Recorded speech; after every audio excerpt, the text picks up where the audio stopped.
comment further on an issue that I think will be subject to some discussion in the proceeding. I assume evidence that the merger would result in an increase in price to customers would be powerful, if not compelling, evidence on the question of whether it is competition enhancing. That would be an issue that I would not be surprised that parties would raise. The railroad industry, the Class 1 railroad industry is highly concentrated today.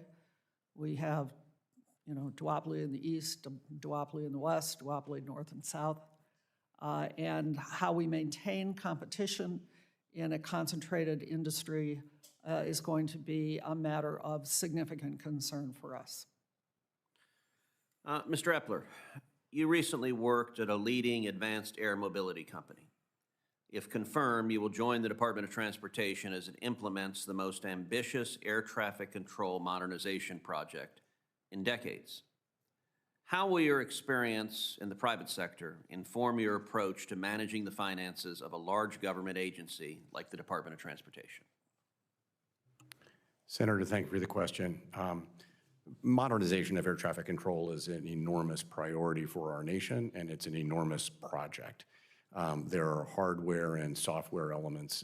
What I would say is, first and foremost, just associated with any project, you have to make sure that you have very clear, performance indicators, KPIs, you have very clear timelines, very clear budgets, and then you track that extremely closely and hold the people who are responsible for the implementation of it accountable.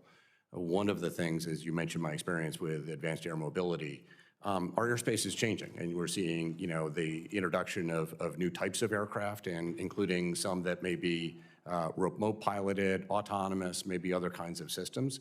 And I think one of the things we want to think about is this is such a major lift that we're prepared for the future.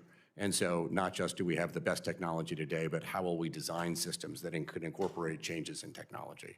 So as someone who's managed large budgets and large capital programs, I'm committed to bringing financial rigor to the way that we do this. Personally, as a pilot, I'm committed in wanting to see this happen broadly across the nation as quickly as possible. And I think my experience in the AAM industry has given me a good understanding of what's to come and what we need to be doing so it can be future-proofed.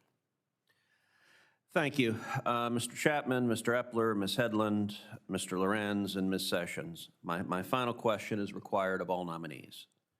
If confirmed, do you pledge to work collaboratively with this committee to provide thorough and timely response